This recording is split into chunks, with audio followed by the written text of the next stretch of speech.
السلام عليكم ورحمة الله وبركاته. وعليكم السلام. إن الحمد لله نحمده ونستعينه ونستغفره ونعوذ بالله من شرور أنفسنا ومن سيئات أعمالنا. من يهده الله فلا مضل له ومن يضلله فلا هادي له. وأشهد أن لا إله إلا الله وأشهد أن محمدا عبده ورسوله. أما بعد، أعوذ بالله من الشيطان الرجيم. بسم الله الرحمن الرحيم.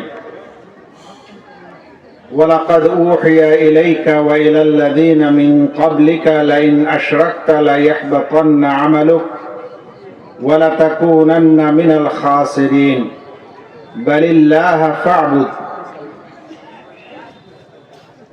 وكن من الشاكرين.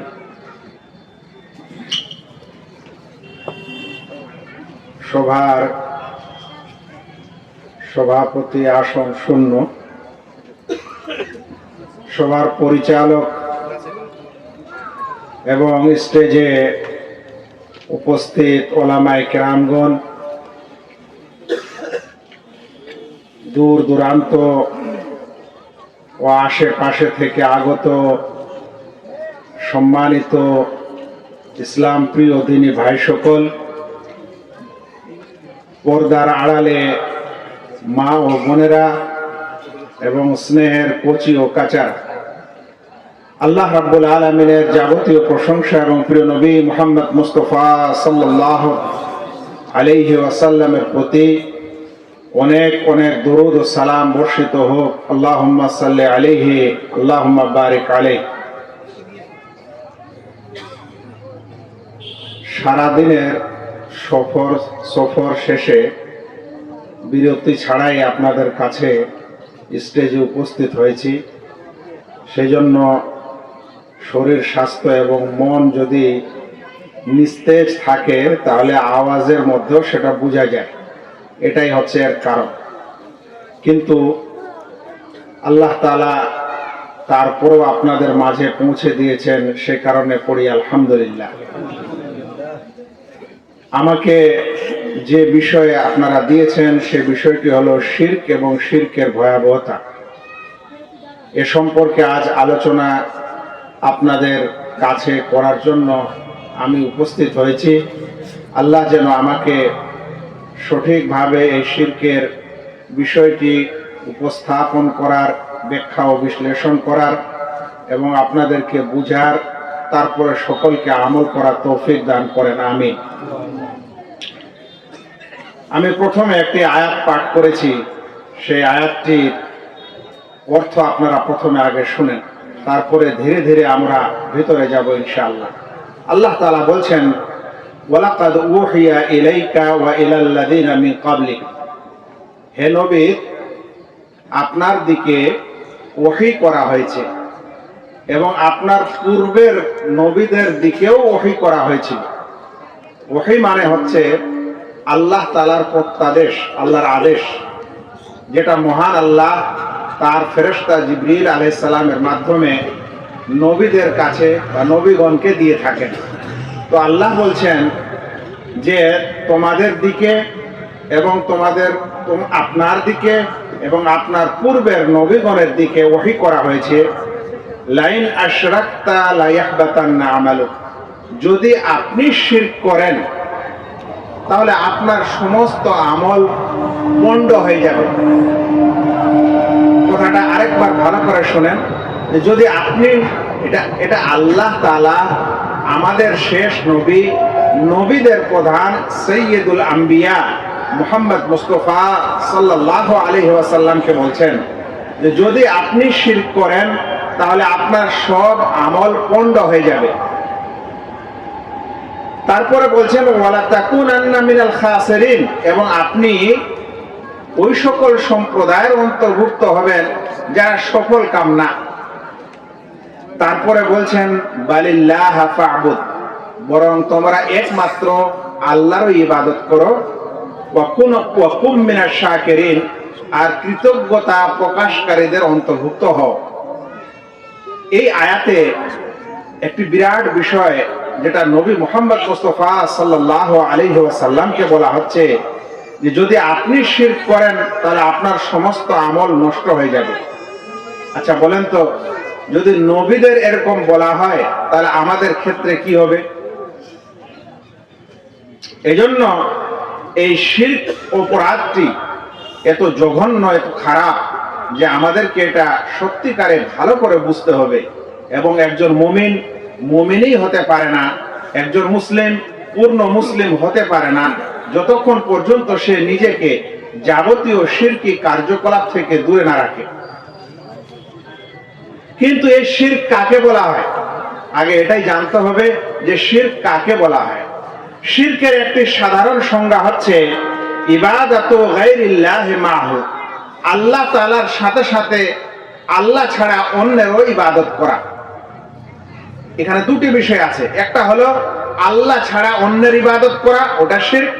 আর একটা হলো আল্লাহরও করে এবং আল্লাহর সাথে সাথে অন্যের করে, এই দুটিকে শিরক বলা হয়। শিরকের ক্ষেত্রটা অনেক বড়, কিন্তু যেটা সবচেয়ে গুরুত্বপূর্ণ সেটা হলো আল্লাহ ব্যতীত অন্যের ইবাদত করা।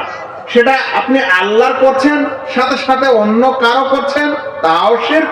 কিংবা আল্লাহকে বাদ দিয়ে অন্যেরটা ইবাদত করছেন, তো সেটাও শিরক। এখন এতখানি মানুষ বুঝলো যে আল্লাহ ছাড়া কারো ইবাদত করা যাবে না, করলে এটাকে শিরক হয়। আর এই শিরকের ভয়াবহতা মানুষ শুনছে, জানছে।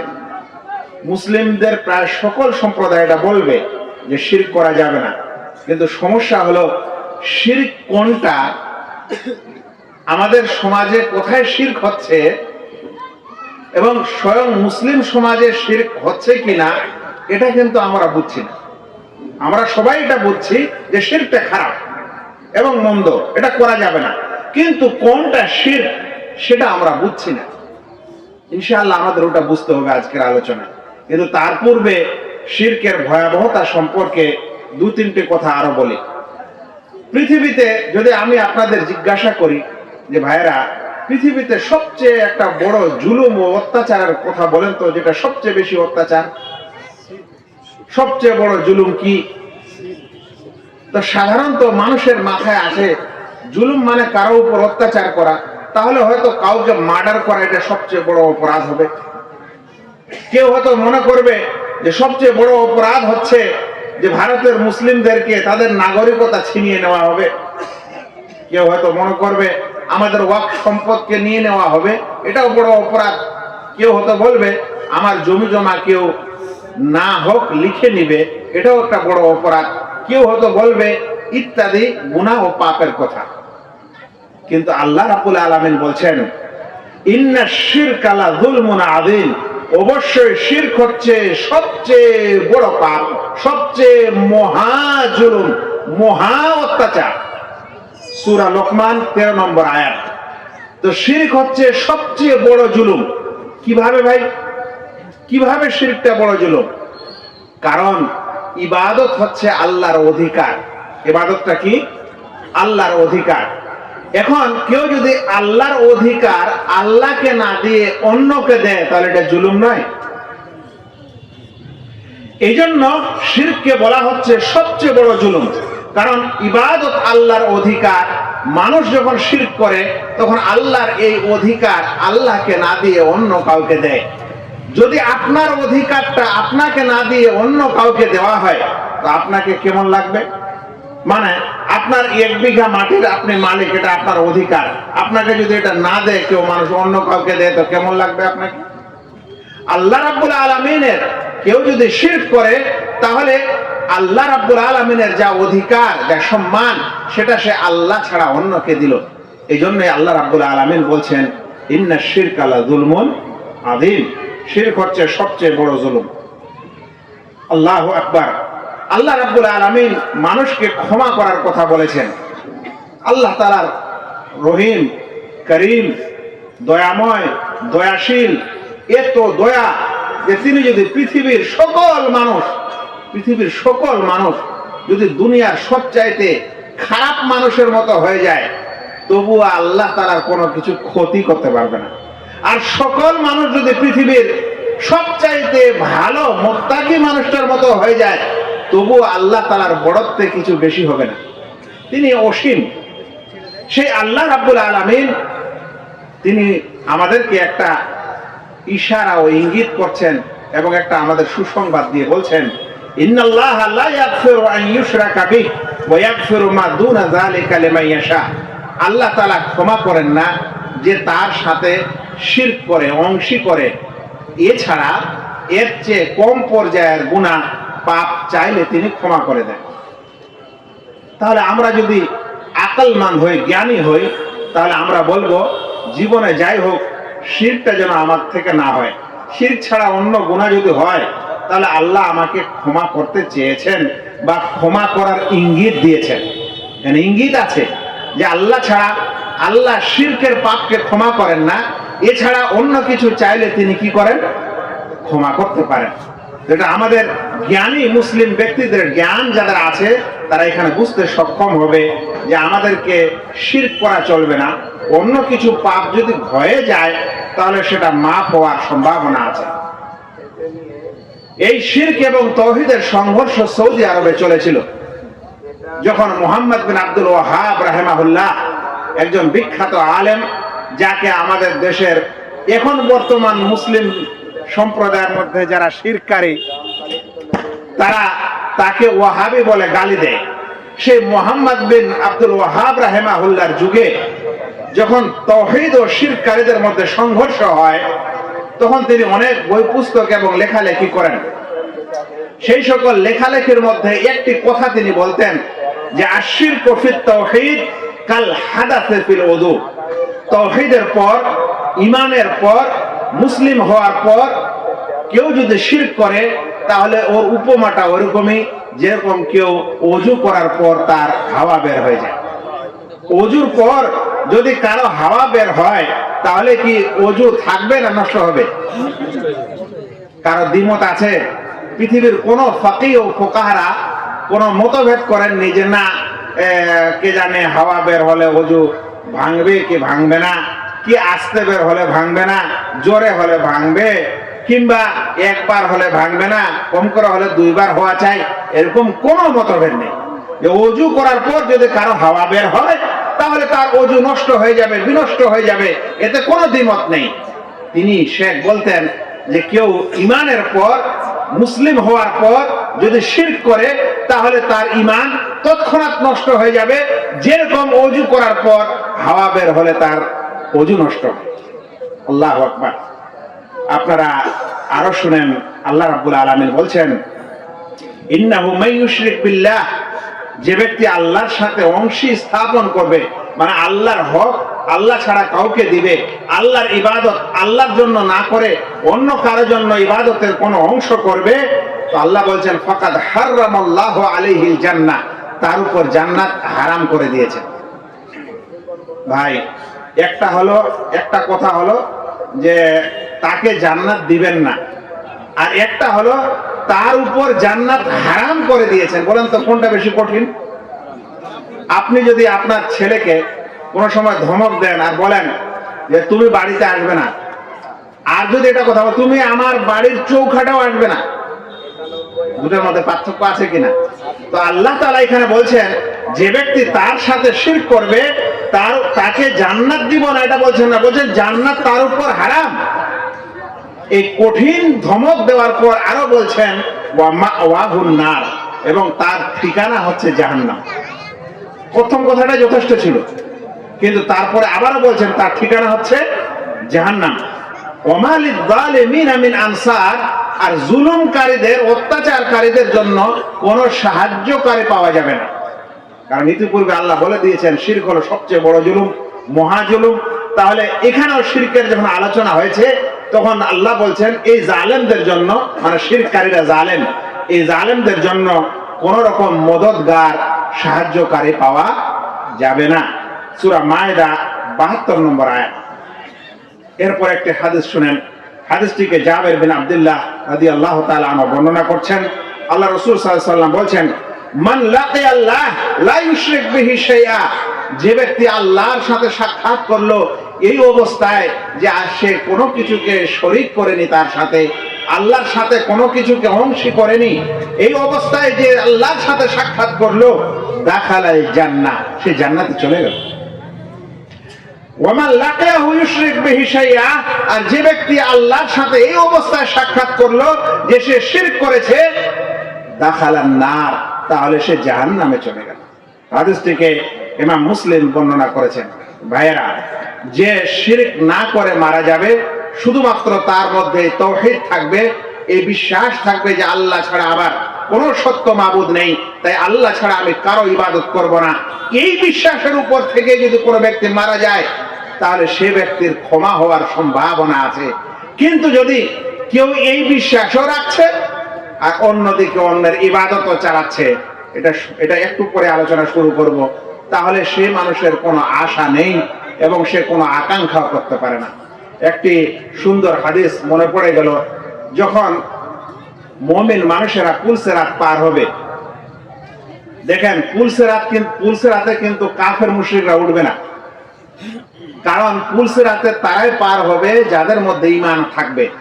ঈমান কমজোর থাকবে, নিচে পড়বে জাহান্নামে। কিন্তু যারা কাফের মুশরিক হবে, তারা আগেই তাদেরকে ধাক্কিয়ে জাহান্নামে ফেলে দেওয়া হবে। ওদের হিসাবপত্র নেই, আর ওদের পুলসিরাতে চড়ার কোনো দরকার নেই, কারণ পুলসিরাতে পার হলে জান্নাত পাওয়া যাবে। ওদের পার হওয়ার ব্যাপার আছে কি? এটা হাদিসের ভাষা, আমি আপনাদের বুঝাচ্ছি মাত্র। ওই জন্য ওরা পুলসিরাতে উঠবে না। পুলসিরাতে উঠবে শুধুমাত্র মুমিনরা, ওই সকল মুমিন যাদের কম করে হলে তাওহীদ আছে। এবার পুলসিরাতে যখন এই মুমিনেরা উঠবে ভাইয়েরা, সেই সময় কিছু মানুষ পুলসিরাত পার হবে, কিছু মুমিন পুলসিরাত পার হবে, পার হতে তাকে চোখের পলক লাগবে না, মানে চোখের বাড়ি একটা পলক ফেলতে যতটুকু সময় লাগে, এতটুকু সময়ের মধ্যে পুলসিরাত পার হয়ে চলে যাবে। এরা হবে সবচেয়ে মজবুত ইমানদার মানুষেরা। এরপর এক সম্প্রদায় আসবে যারা বিদ্যুতের গতিতে পুলসিরাত পার হবে। হ্যাঁ ভাই, আজকে একটা কারেন্টের সুইচ ভাবে টিপ দিচ্ছেন, কতক্ষণ লাগছে জ্বলতে, তৎক্ষণাৎ চলে যাচ্ছে। তো বিদ্যুতের গতিতে কিছু মানুষ পার হবে। তারপরে রাসূল সাল্লাল্লাহু আলাইহি ওয়াসাল্লাম বলছেন, আর কিছু মানুষ আসবে যে পৃথিবীর সবচেয়ে ঘোড় রেসে যে ঘোড়াটার সবচেয়ে বেশি দৌড়াতে সক্ষম, যার স্পিড সবচেয়ে বেশি পৃথিবীতে, ওইরকম ঘোড়ার দৌড়ে পার হয়ে চলে যাবে। অতঃপর কিছু মানুষ পৃথিবীর মধ্যে যে সবচেয়ে বেশি দৌড়াতে পারে, যেমন অলিম্পিক রেসে যারা ফার্স্ট হয়, এদের যে গতি, এই গতিতে কিছু মানুষ পুলসিরাত পার হয়ে চলে যাবে। এইভাবে পার হতে হতে হতে হতে আল্লাহ রাসূল সাল্লাল্লাহু আলাইহি ওয়াসাল্লাম বলছেন, হাত্তা তাজুজা আমালুল ইবাদ, অতঃপর মানুষের আমল দুর্বল হয়ে যাবে। মানে এখন দুর্বল প্রকৃতির আমলের লোকেরা এখন ধীরে ধীরে আসবে। ব্যাপারটা আপনাকে বুঝাই কেমন এটা জিনিস। মনে রাখবেন, পুলসিরাত পার হওয়ার জন্য আপনাকে মোটা কাটা আর শক্ত মজবুত হতে হবে এরকম ব্যাপার না। পুলসিরাত পার হওয়ার জন্য দরকার হচ্ছে আমলের, নেক আমলের এবং ঈমানের। ওখানে কিন্তু অন্য কিছু কাজে দিবে না। এখন বিষয়টা আজকালের বুঝা খুব সহজ। টোটো আছে না ভাই, টোটো এই যে টোটো রাস্তা দৌড়াদৌড়ি করছে, চার্জটা যখন কমে যাচ্ছে তখন উঁচু জায়গায় উঠতে পারছে, কি হচ্ছে? হ্যাঁ, ধাক্কা মারছে, একটা দিচ্ছে একটা যাচ্ছে, একটা দিচ্ছে একটা দিচ্ছে, মানে নাই, রিচার্জ নাই, চার্জ নাই, শেষ, উঠতে পারছে না, ক্ষমতা নাই। কিন্তু যখন চার্জ থাকছে তখন নিজ গতিতে চলছে। তো পুলসিরাতে যখন পার হবে মানুষেরা, তখন আমলটাই হচ্ছে তার গতি। এই জন্য দুনিয়াতে পুলসিরাত পার হওয়ার জন্য আমল ঠিক করেন, অন্য কিছু না। আপনি নেক আমল করেন, ঈমান মজবুত করেন, আপনি পার হবেন। হাদিসে আসছে, এই গতিওয়ালাগুলা পার হওয়ার পর এখন এমন সম্প্রদায় আসবে যাদের আমল দুর্বল, ঈমান দুর্বল। এখন এরা যে পার হবে, তো এদের পার হওয়াটা খুব কষ্টকর। এমনও হতে পারে কিছু মানুষের আমল তাকে পুলসিরাতে ধরে নেন যে এক পা পার করিয়েছে আর পড়ে গেছে। আবার কিছু মানুষ এমন হবে যে তার আমল পুলসিরাতের অর্ধেক পর্যন্ত নিয়ে গেছে, তারপরে পড়ে গেছে। আবার এমনও হবে যে পুলসিরাতের একেবারে লাস্ট পর্যন্ত পৌঁছে গেছে আর ওখানে পড়ে গেছে। এরকম করতে করতে শেষ যে মানুষটি পার হবে, তার কথা সহিহ বুখারী এবং মুসলিমে এসেছে যে সে যখন মানে তার ও ব্যক্তি হবে পার হওয়া মানুষ কিন্তু সবচেয়ে দুর্বল ঈমান, যতটুকু ঈমানের দ্বারা সে পার হতে পারে মাত্র, আর ওর চেয়ে কম হয়ে গেলে আর পারবে না। এরকম শেষ পর্যায়ে একজন দুর্বল আমলওয়ালা ব্যক্তি যখন পুলসেরাত পার হবে, তখন তার সম্পর্কে এসেছে যে সে যখন পুলসেরাতে উঠবে তখন পড়ে যাবে। ছোট বাচ্চারা হয় না যারা 1 পা 2 পা করে হাঁটতে শিখেছে, ওরা কি করে 1 পা উঠার পর 1 পা কোন রকম করে কৌশলের সামনে দিবে, আবার পড়ে যাবে। তো ওই ব্যক্তি ওরকম হবে, ও পুলসেরাতে উঠেছে, 1-2 পা যাচ্ছে, পড়ে যাচ্ছে, আবার খানিক হামাগুড়ি দিচ্ছে, দিয়ে আবার হাত পা এদিক ওদিক ধরে কোন রকম করে আবার যাচ্ছে। কিন্তু আল্লাহ রাব্বুল আলামিন ওখানেও শাস্তির ব্যবস্থা রেখেছেন। 2 সাইডে ব্যালেন্স থাকবে, ওই ব্যালেন্সের মধ্যে 2 সাইডে কাঁটা, আংটাওয়ালা কাঁটা থাকবে। এখন যে মানুষ ব্যালেন্স তার টকবক করবে, এদিকে চলে যাবে, ওটা চেপে ধরবে, চেপে ধরার পর সে ব্যক্তির গোস্ত মাংস ছিঁড়ে যাবে। যখন ছিঁড়ে রক্তাক্ত হবে, কিন্তু এর পরেও সে ব্যক্তি 1 পা 2 পা ইত্যাদি করতে করতে পার হয়ে যাবে। পার হওয়ার পর তখন ও পুলসেরাতের পিছন দিকে এভাবে তাকাবে, তাকিয়ে বলবে আল্লাহর সব প্রশংসা যে তোমার থেকে আমাকে নাজাত দিল। এই ব্যক্তি হবে সবচেয়ে শেষ কমজোর ঈমানওয়ালা ব্যক্তি যে পুলসেরাত পার হবে। ভাইয়েরা, ওইটাও যদি হতে পারি তো আলহামদুলিল্লাহ, ওটাও যদি হতে পারেন তো আলহামদুলিল্লাহ। কিন্তু যারা পড়ে যাবে তাদের অবস্থাটা কি হবে? এখন এই পুলসেরাত পার হওয়ার পর মানুষেরা ডাইরেক্ট জান্নাতে যেতে পারবে না। পুলসেরাত পার হওয়ার পর যে স্থানটা হবে, সেই স্থানটা হবে জান্নাতের আগিনা। জান্নাতের কি হবে? জান্নাতের আগিনা। আর তারপরে থাকবে জান্নাতের গেট। যারা পুলসেরাত পার হলো, জান্নাতে যাওয়ার তাদের সার্টিফিকেট, কিন্তু এখনো জান্নাতে ঢুকতে পারবে না। তারা জান্নাতের আগিনায় তারা সকলে সমবেত হবে। হওয়ার পর একটা মজার ঘটনা ঘটবে। ঘটনাটা ঘটবে এই যে যারা পার হয়ে গেল আর দেখলো তাদের বন্ধুদেরকে, তাদের পরিচিত লোকদেরকে যে তারা পড়ে গেছে জাহান্নামে, তখন আল্লাহ তাআলার কাছে গিয়ে তারা খুব জোরে একেবারে দাবি জানাবে, আল্লাহ, আমার অমুক বন্ধু ছিল বা ভাই ছিল বা প্রতিবেশী ছিল, সে তো আমার সাথে নামাজ পড়ছিল, ওকে আপনি জাহান্নামে কেন দিলেন? বুঝতে পারছেন? এই তর্কটা করবে কারা? যারা পুলসেরাত পার হতে পেরেছে। এইভাবে মুমিনরা আল্লাহ রাব্বুল আলামিনের সাথে যখন তর্ক করবেন, তখন আল্লাহ বলবেন যাও যাও যাও, যাকে চিনো বের করে নিয়ে আসো, যাও। আপনাদেরকে একটু ভুল তথ্য শেখানো হয় কিছু মানুষ দ্বারা, যে পুলসেরাতে গিয়ে কিয়ামতের মাঠে শুধুমাত্র মানে ওদের ধারণা তো কিছু পীর সাহেবরা সুপারিশ করবে, আর কেউ নাই, এরকম একটা কথা বলে থাকে। কিন্তু ব্যাপারটা এরকম না। আসল শাফাআত কিয়ামতের ময়দানে অনেকগুলা হবে। তার মধ্যে সবচেয়ে বড় শাফাআতটা আমাদের নবী সাল্লাল্লাহু আলাইহি সাল্লাম করবেন। আবার কিছু গুনাহগার মানুষের জন্য শাফাআত করবেন। এইভাবে ফেরেশতারাও শাফাআত করবেন। এইভাবে মুমিন মানুষেরাও মুমিন মানুষের জন্য শাফাআত করার চান্স পাবেন। এই যে চান্সটা, এটা কে পেয়েছে? ওই মুমিন মানুষ যারা জান্নাতে যাওয়ার সুযোগ পেয়েছে, ওরা চান্স পেয়েছে। আল্লাহ যখন বলবেন যাও জাহান্নাম থেকে বের করে নিয়ে আসো তুমি যাকে চিনো, ওরা এইভাবে যখন জাহান্নামে আসবে তখন দেখবে সব পুড়ে ছারখার হয়ে গেছে। কিন্তু আল্লাহ রাব্বুল আলামিন ওই সাজদার স্থানটা জ্বালাননি, চেহারাটা জ্বালিয়ে পুড়িয়ে দেননি, কারণ এটা আল্লাহর জন্য সাজদা করেছিল। সে কারণে এই চেহারাটা তার জ্বলেনি, বাকি সারা শরীর জ্বলে গেছে। তখন ওই ব্যক্তি, ওই পরিচিত দুনিয়াতে নামাজ রোজা করেছিল এরকম ব্যক্তিদেরকে তুলবেন। তোলার পর হাদিসে এসেছে যে তার মধ্যে কেউ হাঁটু পর্যন্ত পুড়ে গেছে, কারো কোমর পর্যন্ত, কারো গোটা শরীর, শুধু চেহারাটা বাকি আছে। আল্লাহর কাছে নিয়ে এসে বলবেন আল্লাহ সব বের করে নিয়েছে। বলছে যে আরো যাও, আরো যাও, দেখো তো কারো অন্তরে যদি 1 দিনার 1 পয়সা বরাবরও ঈমান থাকে, ওকেও বের করো। তো ওই ব্যক্তি আবারও যাবে, যাওয়ার পর আবার খুঁজে খাজে ওরকম ঈমানওয়ালাকে বের করবে। আল্লাহ ও সব বের করেছে। বলছে আরো যাও, দেখো তো কারো অন্তরে যদি আধা দিনার, আধা অর্ধেক দিনার বরাবর ঈমান থাকে, ওকেও বের করো। ওই ব্যক্তি গিয়ে ওকেও বের করবে। আর শেষ পর্যন্ত বলবেন যাও কারো অন্তরে যদি অনুপরিমাণও ঈমান থাকে, ওকেও বের করো। ওই ব্যক্তি ওকেও বের করবে, আল্লাহ এখন সব হয়ে গেছে। এখন আল্লাহ রাব্বুল আলামিন বলবেন যে নবীগণ শাফাআত করে নিল, ফেরেশতারাও সুপারিশ করে নিল, মুমিন মানুষেরাও এক অপরের জন্য করে নিল, এখন আমি আরহামুর রাহিমিন সবচেয়ে দয়ালু, এখন আমি বাকি আছি, এবার আমি বের করব। আল্লাহু আকবার। এবার আল্লাহ রাব্বুল আলামিন যখন জাহান্নাম থেকে বের করবেন যে সম্প্রদায়কে, ইতিপূর্বে শুনলেন যে অনুপরিমাণ ঈমান যাদের আছে তাদেরকেও বের করেছে ওর ভাইয়েরা, ওর মুমিন ভাইয়েরা, জান্নাতে যারা যাবে। এখন কাকে বের করবেন? কাফের তো বের হবে না, ওদের তো খালেদা মুখাল্লাদা, ওরা চিরস্থায়ী জাহান্নামী। তখন হাদিসের শব্দটা শুনেন, আল্লাহ রাসূল সাল্লাল্লাহু আলাইহি ওয়াসাল্লাম বলছেন, অতঃপর আল্লাহ রাব্বুল আলামিন এমন সম্প্রদায়কে বের করবেন জাহান্নাম থেকে, লাম ইয়ামালু খায়রান কাত্তু, যারা কখনো কোনো ভালো আমল করেনি। আশ্চর্য বিষয়, যদি কেউ ভালো আমলই না করে তাহলে ও জাহান্নাম থেকে কিভাবে পরিত্রাণ পেতে পারে?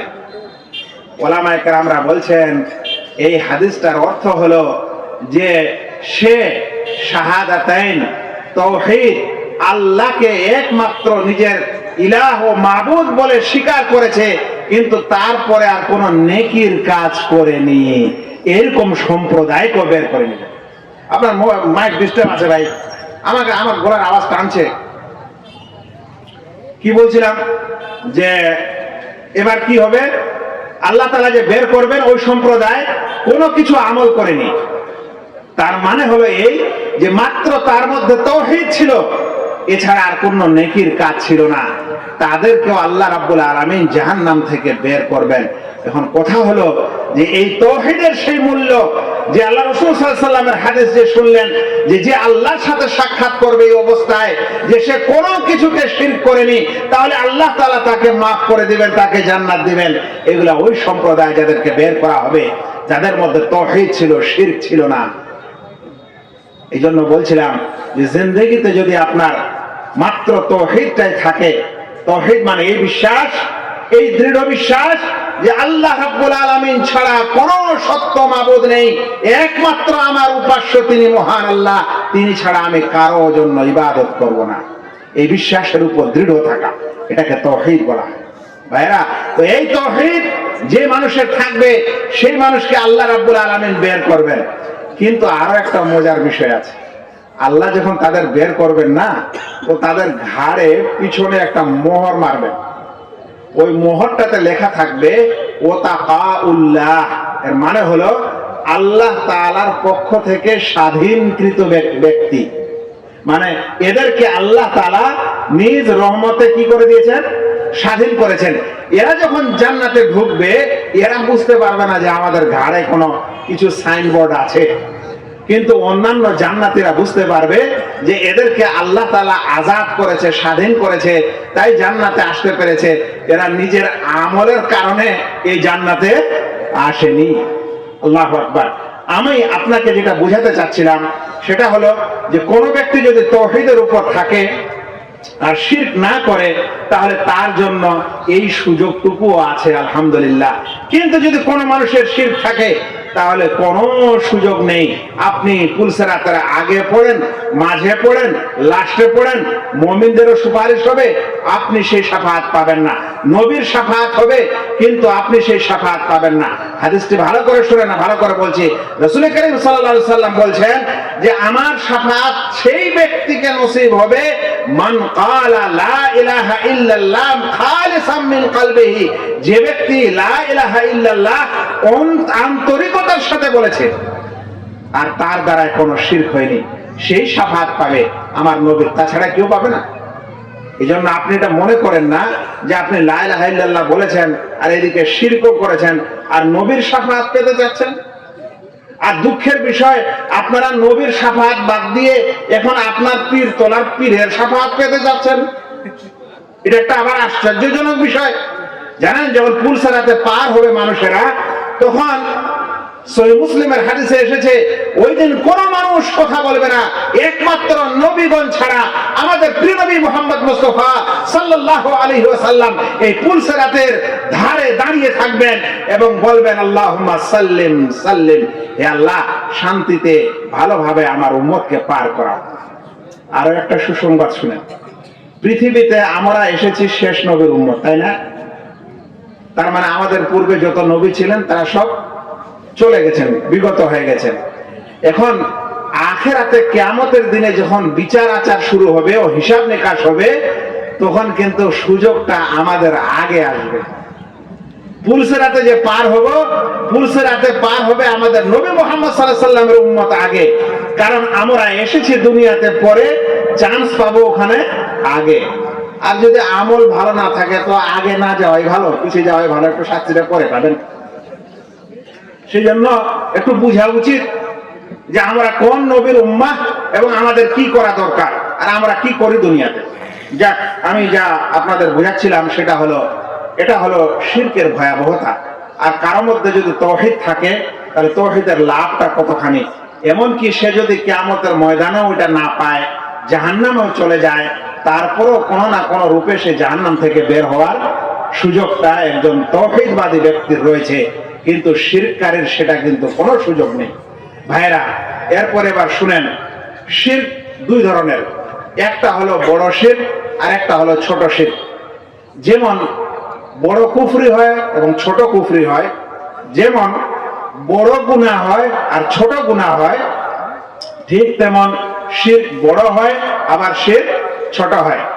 শিরক যদি ছোট হয় তাহলে এটা নিঃসন্দেহে বড় গুনাহ, কিন্তু সে ইসলাম থেকে বের হয় না। কিন্তু শিরক যদি বড় হয় তাহলে সে ব্যক্তি ইসলাম থেকে বের হয়ে যায়, সে ইসলামে আর থাকে না। সেজন্য ওর ব্যাপারটা ওরকমই, যেমন অজু করার পর হাওয়া বের হওয়া, অজু করার পর যেমন হাওয়া বের হলে অজু নষ্ট হয়ে যায়, ইমানের পর শিরক করলে তার ইমান নষ্ট হয়ে যায়। আর বড় শিরকটা হচ্ছে আল্লাহ ব্যতীত অন্যের ইবাদত করা। বড় শিরকটা কি? আল্লাহ ব্যতীত অন্যের ইবাদত করা। আমি কি একটু দাঁড়াতে পারবো? এখানে মাইক দিতে পারবেন? দেন।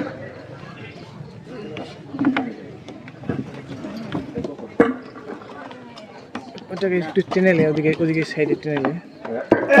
যদি এটা তো হয় অসুবিধা নেই, খারাপ লাগছে, আমি একটু দাঁড়িয়ে বলি। এটা একটু ওদিকে সরিয়ে নে না, লাইটটা একটু আপনাদের জি, এটা সরান, একটু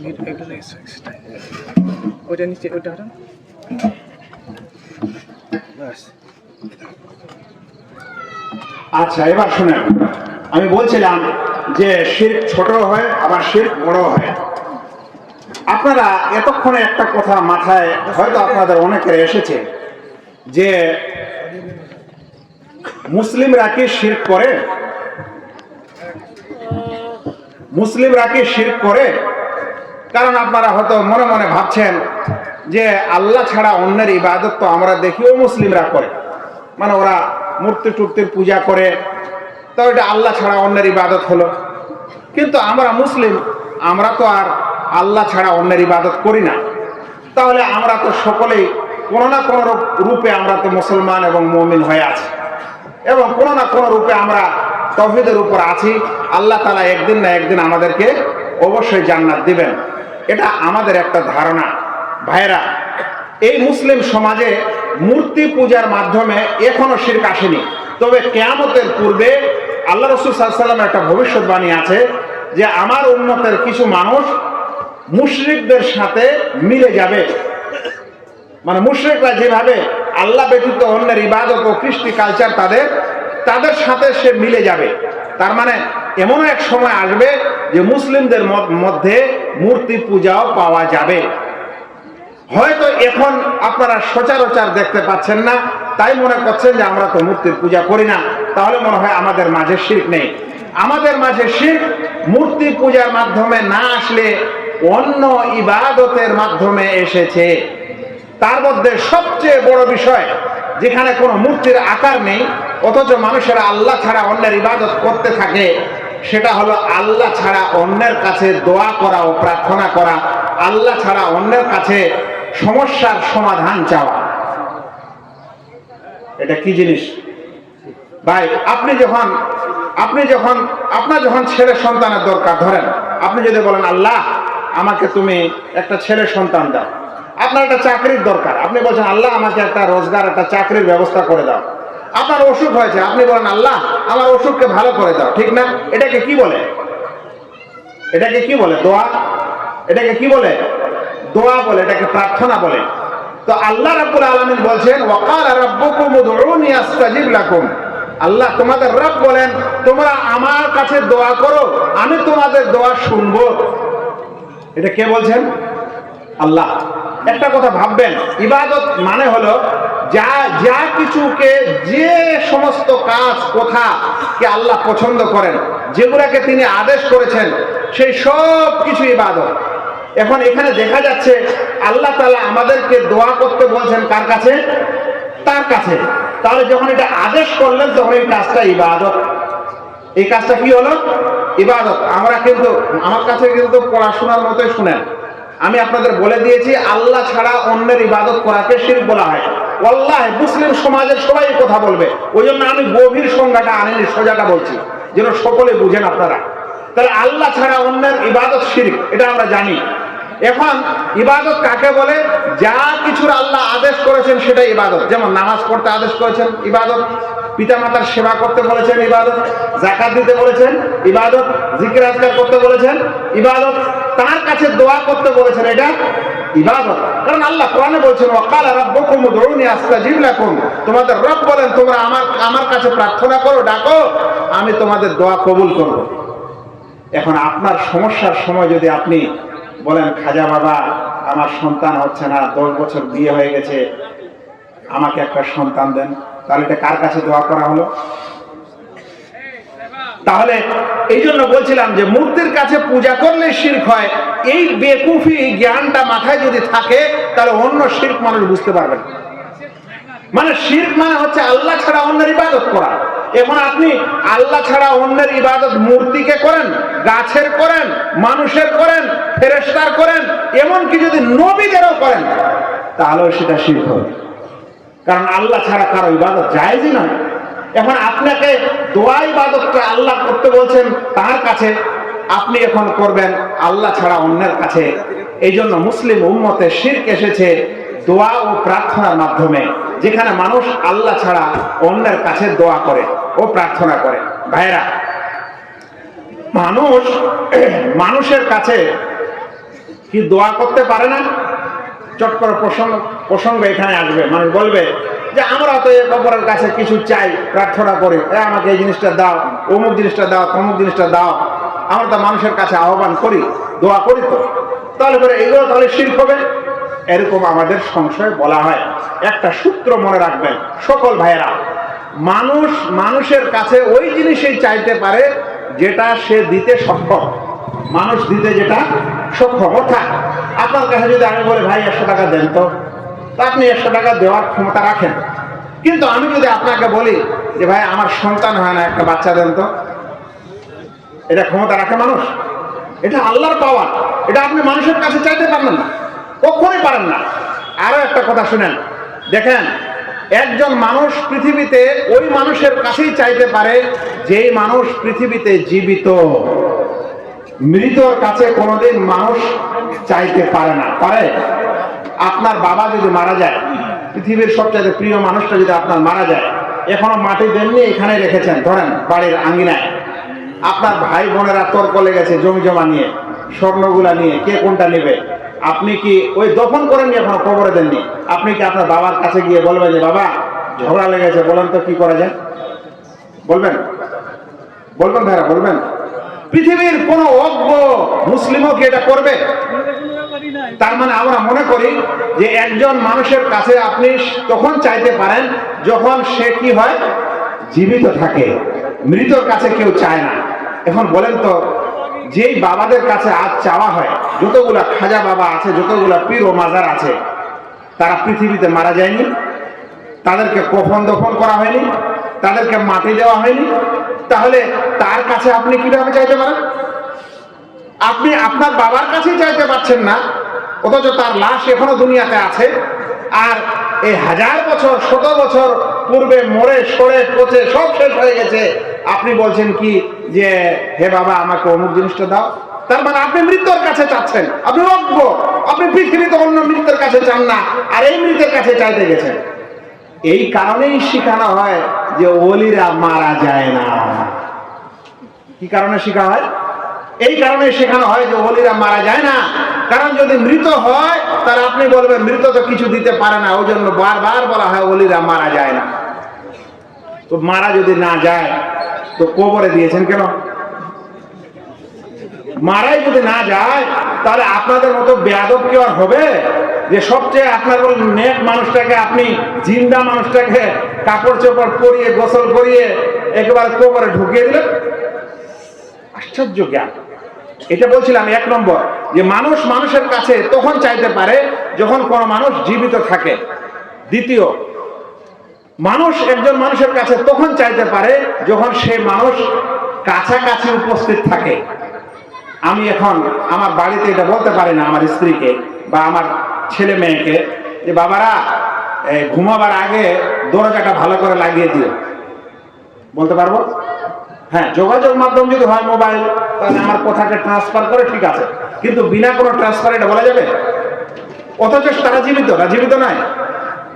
আপনার এখান থেকে আপনার বাড়িতে একটা মেসেজ দেন তো, আজকাল আপনার এখানে মোবাইল বন্ধ দেন, যা শুনলাম নেটওয়ার্ক বন্ধ এখন, বলেন তো যে আমি বাড়িতে 10টার সময় আসবো, বলতে পারবেন? শুনবে তারা? তার মানে বোঝা গেল যে আপনি ওই মানুষের কাছে প্রার্থনা বা আহ্বান বা কিছু বলতে পারেন যে আপনার কথা শুনতে সক্ষম। মানে এই ভাইয়েরা এখানে আছেন আপনারা, আমি এই আওয়াজটা শোনাতে পারছি মাইকের মাধ্যমে বলে আপনারা শুনছেন, গোটা দুনিয়া কেন পারবো না? তাহলে একজন মৌলভী সাহেব যদি দুনিয়াতে এরকম পান যে সে একটা মাইক্রোফোন তার মসজিদে জুড়ে দিয়েছে, দেওয়ার পর বক্তৃতা করছে, আশেপাশে কেউ নাই, যদি বলেন যে ভাই কেন বক্তৃতা করছো, ওই যে না গোটা দুনিয়া শুনছে, তাহলে ওটাকে কি বলবেন আপনি? পাগল। মানে এটা আস্ত বড় পাগল যে ভাই আপনি ওকে শোনাতে পারেন যতখানি আপনার আওয়াজ যায়। এখন বলেন তো, আপনার বাড়িতে হয়েছে সমস্যা, আপনি আছেন হাসপাতালে, আর আপনার পীরতলা আছে 100 কিলোমিটার বা 1000 কিলোমিটার দূরে, আপনি ওখানে সমস্যার পরে বাবা বাবা করে জিকির করছেন, আপনার কথাটা কিভাবে এখানে শুনবে? তার উপর আবার প্রথম সূত্রটাই ক্যান্সেল হয়েছে যে সে মারা গেছে, মৃত মানুষকে শোনা যায় না। দ্বিতীয় আরেকটা সমস্যা যে সে অনুপস্থিত, উপস্থিত ব্যক্তিকে শোনাতে পারেন, অনুপস্থিতকে শোনানো যায় না। এই জন্যই প্রসঙ্গ তারা তুলে যে নবী সাল্লাল্লাহু আলাইহি সাল্লাম হাজির ও নাজির, আল্লাহ রসুল সব জায়গায় উপস্থিত। কিন্তু ভাইয়েরা, রসুল সাল্লাল্লাহু আলাইহি সাল্লামের জন্য যা বলেছেন, পীরের ব্যাপারে হাজির নাজির কেন বলেন না? কেন বলেন না পীরের ব্যাপারে হাজির নাজির বলেন? তবে আপনাদেরকে বলি, ওরা পীরের ব্যাপারেও হাজির নাজির বলেছে। আশ্চর্য হবেন, বড় পীর আব্দুল কাদের জিলানী রাহমাতুল্লাহ আলাইহি, আমরা তাদেরকে কোনোদিন গালি দিই না, তিনি বড় আলেমও ছিলেন। তার ঘটনা তারা লিখেছে যে তিনি একসাথে 70টা বাড়িতে ইফতারি করলেন। একটা মানুষ 70টা জায়গায় কিভাবে ইফতার করতে পারে ভাই? ওয়াল্লাহি আমি আশ্চর্য হলাম।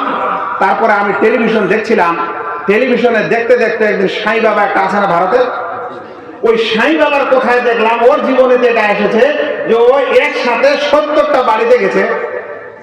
বললাম কত মিল গো আপোষে, মিলটা কত গো? ওখানেও 70, এখানেও 70, এখানে 71 করে নি, আবার 69 করে নি। আস্তাগফিরুল্লাহ।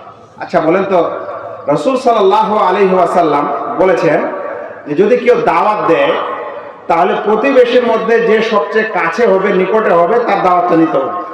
প্রতিবেশীর মধ্যে যে কি হবে, সবচেয়ে নিকটস্থ হবে, সে অগ্রাধিকার পাবে। আচ্ছা, যদি মানুষ একসাথে 10টা বাড়িতেও যাওয়ার ক্ষমতা রাখতো তাহলে এই অগ্রাধিকার দেওয়া দরকার ছিল? একসাথে 10টা বাড়িতে দাওয়াত খানতে যান, এই আশ্চর্য একটা কেসা কাহিনীওয়ালা বিষয় আমাদেরকে শেখানো হচ্ছে। আমি কোথায় ছিলাম যেন? হ্যাঁ, তো ওই মানুষের কাছে প্রার্থনা করতে পারেন যে মানুষ উপস্থিত। এবার আরেকটা শর্ত দেখেন, আপনি ওই মানুষের কাছেই কিছু আহ্বান করতে পারেন, কিছু চাইতে পারেন যে মানুষটা দিতে সক্ষম, যে মানুষটা দিতে কি সক্ষম। অক্ষমের কাছে কেউ চায় না। ওই রাস্তার ধারে যে ফকিরগুলা ছোট ছোট বাটি টাটি নিয়ে কান্দাকাটি করে, চাওয়াচাই করে, ওর কাছে কি চাঁদার বইটা নিয়ে গেলাম? কেউ দেখেছেন চাঁদার বই ওর কাছে নিয়ে যেতে? কেউ নিয়ে যায় না, কারণ জানে বেচারা নিজে ফকির মানুষ, এই আমাকে কি দান দিবে, ও নিঃস্ব, ওর কাছে অর্থ নাই, ও আমাকে দিতে পারে না। এখন মনে করে নেন যে সে ভালো মানুষও, কিন্তু ওর কাছে ওটা দেওয়ার ক্ষমতা নেই। যেমন একটু আগে বললাম, কেউ কাউকে সন্তান দিতে পারে না, পৃথিবীর কোনো মানুষকে আরোগ্য দিতে পারে না, এই জন্য আপনার মানুষের যদি রোগ বালাই মুসিবত হয়, তাহলে আপনি এখান থেকে একেবারে জঙ্গিপুর থেকে বহরমপুর, কলকাতা একটু চলে যাবেন, চেন্নাই, কিন্তু আপনি মানুষ তাকে কেউ ভালো করে দিতে এমনি পারে না। তার মানে হলো যে এমন কিছু বিষয় আছে যেটা কোনো মানুষের হাতে নেই, যেমন সন্তান দেওয়া হাতে নেই, আরোগ্য দেওয়া হাতে নেই। এখন এটাকে বলা হয় অক্ষমতা। এখন তারপরেও যদি কোনো মানুষ বলে যে না আমরা ক্ষমতাবান, তাহলে কেমন করে হবে? আবার চতুর্থ শর্ত শুনেন। চতুর্থ শর্ত হলো আপনি একজন মানুষকে তখনই তার কাছে দোয়া করতে পারেন, প্রার্থনা করতে পারেন, আহ্বান করতে পারেন যখন সে শোনে।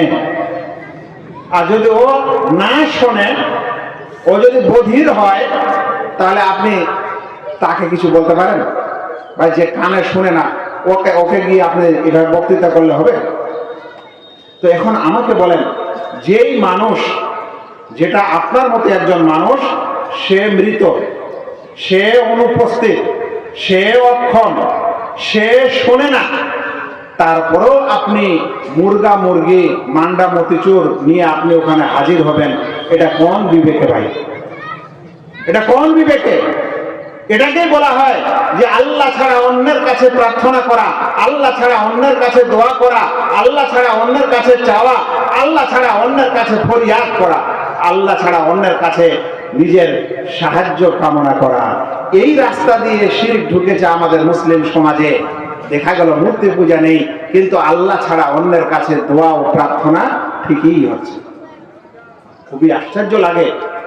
এখনই পড়ছিলাম একটা সোশ্যাল মিডিয়ায় যে তার মা তার ছেলেকে ওসিয়ত করেছে যখনই কোনো পেরেশানিতে পড়বে তখনই বলবে ইয়া আলী। মানে আলী হচ্ছে শিয়াদের ইমাম, অথচ তিনি রাসূল সাল্লাল্লাহু আলাইহি ওয়াসাল্লামের জামাই এবং আমাদের ইমাম।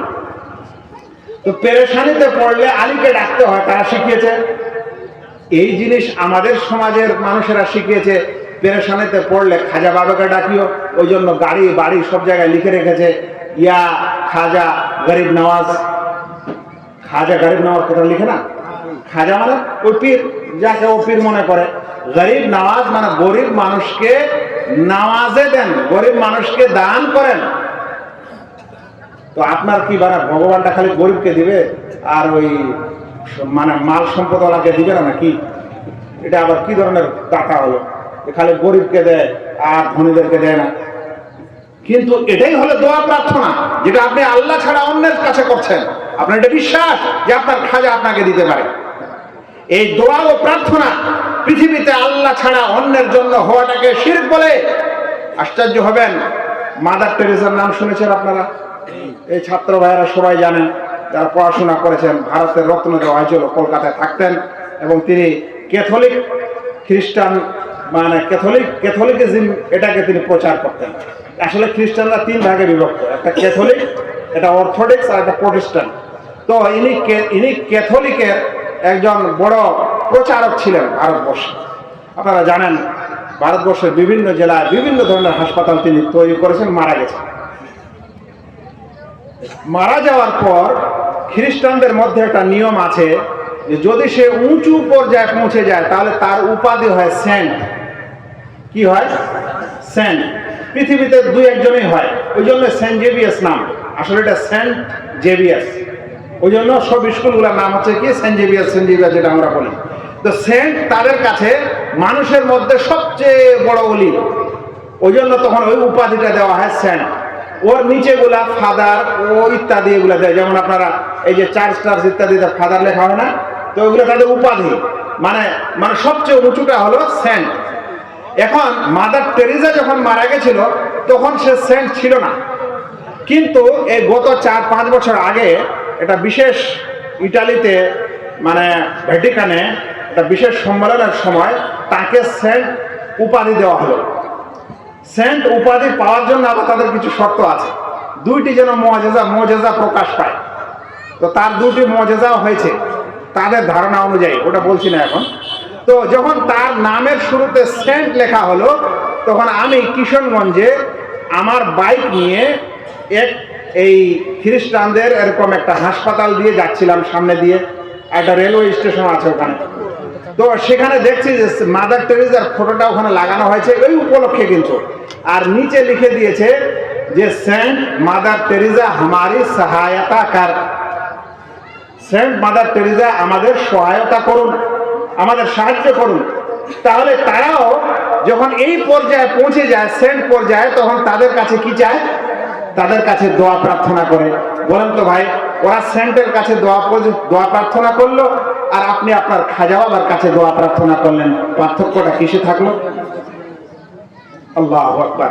এই জন্য আমি বলছিলাম যে আমাদের সমাজে শিরক হয়তো ঢুকেনি এই মূর্তি পূজার মাধ্যমে, কিন্তু দোয়া প্রার্থনার মাধ্যমে আমাদের মাঝে শিরক ঢুকে গেছে। এরপর আর একটি কথা, যদি আপনি বলেন যে আপনারা তার কাছে দোয়া প্রার্থনা করবেন, না না না, আমরা তো এটাকে ওসিলা মনে করি, মাধ্যম মনে করি। কি বলে ভাইরা? আমরা পীর খাজা অমুককে এটাকে তো ইবাদত করি না, একে আমরা কি মনে করি? ওসিলা মনে করি, মাধ্যম মনে করি। আচ্ছা, ওসিলা মনে করেন, মাধ্যম মনে করেন কিসের? বলছে হ্যাঁ, উনাকে না ধরলে জান্নাত পাওয়া যাবে না, একটা পীরের হাতে বায়াত না করলে আমাদের কোনো আমল কবুল হবে না, আল্লাহর কাছে কোনো আমল গৃহীত হবে না। কারণ যেমন দুনিয়াতে মানুষেরা প্রধানমন্ত্রীর কাছে যায় মন্ত্রী হয়ে, ব্যারিস্টারের কাছে যায় উকিলের মাধ্যমে, ওরকম আমরা এই সকল নেক মানুষদের মাধ্যমে, ওলিদের মাধ্যমে আল্লাহর কাছে যাই। আস্তাগফিরুল্লাহ। আপনি আল্লাহকে সরাসরি সৃষ্টি জগতের সাথে তুলনা করে দিলেন। আল্লাহ বলছেন ওমা কাদারুল্লাহ হাক্কা কাদারি, এরা আল্লাহকে যথা সম্মান দিল না। আরে আপনার দুনিয়ার সমস্ত ব্যারিস্টারের একদিন পেট খারাপ হলে এদের পায়খানার ঘর থেকে বের হওয়ার দিশা থাকবে না, আর আপনি আল্লাহর সাথে এই সকল লোকের তুলনা দিয়েছেন। আল্লাহ বলছেন লাইসা কামিসলিহি শাই ওয়া হুয়াস সামিউল বাসীর, আল্লাহর মতো কোনো কিছু না, তিনি সর্বশ্রোতা, তিনি সর্বদ্রষ্টা। কিভাবে এটা উপমা দিতে পারেন আপনি? আপনার অন্তরে একটুকু কি জ্ঞান নেই? আল্লাহর সম্মানের একটুকু কি আপনাদের অন্তরে কোনো দ্বিধা নেই? আস্তাগফিরুল্লাহ। মানুষের সাথে এবং এই সকল জিনিসের সাথে আপনি উপমা দেন। এরপরে যদি আপনারা না বুঝেন, তা আপনারা কি জানেন আমাদের নবী মুহাম্মদ সাল্লাল্লাহু আলাইহি সাল্লাম যে সম্প্রদায়ের কাছে এসেছিলেন মক্কায়, তারা কি আল্লাহকে অস্বীকারী নাস্তিক সমাজ ছিল না আল্লাহকে স্বীকারকারী ছিল? আল্লাহকে স্বীকার করতো, তারা মানতো যে আল্লাহ আছে, কিন্তু সব ইবাদত আল্লাহর জন্য করতো না, কিছু অন্যের জন্য করতো। আল্লাহ কোরআনে বলছেন লাইন সাআলতাহুম মান খালাকাস সামাওয়াতি ওয়াল আরদ, যদি তাদেরকে জিজ্ঞাসা করেন যে আকাশ এবং জমিন কে সৃষ্টি করেছে, তো আল্লাহ নিজেই বলছেন লা ইয়াকুলুন্নাল্লাহ, তাহলে তারা বলবে আল্লাহ সৃষ্টি করেছে। তাহলে তারা আল্লাহকে মানতো না? আচ্ছা, এরপরে মজার বিষয়, রাসূল করিম সাল্লাল্লাহু আলাইহি সাল্লাম হজের মৌসুমে ইসলামের দাওয়াত দিতেন। বায়াতে আকাবা, যারা আল্লাহ রাসূলের ইতিহাস পড়েছেন জীবনেই তারা জানেন। আচ্ছা, হজের মৌসুমে, এখনো তো আল্লাহ রাসূলের কাছে হজই ফরজ হয়নি, আর তিনি হজের মৌসুমে দাওয়াত দিতে গেছেন, তার মানে কি? তার মানে হলো মক্কার মুশরিকদের মধ্যে হজও ছিল, কিন্তু আমাদের মতো ছিল না, অন্য পার্থক্য ছিল। আয়েশা রাদিয়াল্লাহু তাআলা আনহা বলছেন যে সিয়াম ও আশুরা কানাত কুরাইশ তাসুম আশুরা, কুরাইশের মানুষেরা আশুরের রোজা রাখতো। তাহলে তাদের মধ্যে আশুরার রোজা ছিল, হজ ছিল, আকাশ জমিন আল্লাহ সৃষ্টি করতে গেলে বিশ্বাস করতো। তাহলে আমাদের নবী আবার তাদেরকে হেদায়েত করতে আসলেন কেন? প্রসঙ্গটা এখানে, এটা বোঝার বিষয়। কারণ এই সম্প্রদায় আল্লাহকে বিশ্বাস করার পর সমূহ ইবাদত, সব প্রকার ইবাদত আল্লাহর জন্য করতো না, বরং আল্লাহ ছাড়া অন্যের জন্য করতো, শিরক করতো। যদি তাদেরকে জিজ্ঞাসা করা হতো যে এগুলো কেন করছো, তাহলে আল্লাহ তাআলা কোরআনে বলেছেন তারা কি বলতো? তারা বলতো কোরআনের ভাষায় যে ওয়ায়াবুদুনা মিন দুনিল্লাহ মা লা ইয়াদুররুহুম ওয়া লা ইয়ানফাউহুম, তারা আল্লাহ ছাড়া অন্যের ইবাদত করে যে সকল কিছুরা না তাদের লাভ করতে পারে না ক্ষতি করতে পারে। ওয়ায়াকুলুনা হাউলাই শুফাআউনা ইনদাল্লাহ, আর তারা এই মূর্তিগুলোকে বলতো যে এরা হচ্ছে আল্লাহর কাছে আমাদের সুপারিশকারী। মক্কার মুশরিকরা কি বলতো? যে এরা আল্লাহর কাছে আমার কি সুপারিশকারী। আপনিও আজ বলছেন এই সকল পীরেরা আল্লাহর কাছে সুপারিশকারী। কি পার্থক্য ওই মুশরিক আর আপনাদের মধ্যে? একই ধারণা নিয়ে এসেছেন, ওটার রং একটু আলাদা ছিল, আপনাদের রং একটু আলাদা। এখন এই সকল কথা বলার পর আপনার অন্তর যদি ব্যথা পায় আর কোরআন হাদিসের কথা যদি আপনি বুঝতে না চান, তাহলে আমাদের আর কিছু করার নেই। কিন্তু সত্য যখন এসেছে আর যদি আপনার কানে যাচ্ছে তো আপনাকে চিন্তা করা অবশ্যই প্রয়োজন। এই কথাই মক্কার মুশরিকরা বলতো যে হাউলাই শুফাআউনা ইনদাল্লাহ, এরা হচ্ছে আল্লাহ তাআলার কাছে আমাদের সুপারিশকারী। আরো বলতেন যে মা না'বুদুহুম ইল্লা লিয়ুকাররিবুনা ইলাল্লাহি যুলফা, সূরা জুমার 3 নম্বর আয়াত। কেন এদের ইবাদত করো তোমরা? এদিকে আল্লাহকে মানছো, এদের ইবাদত করছো।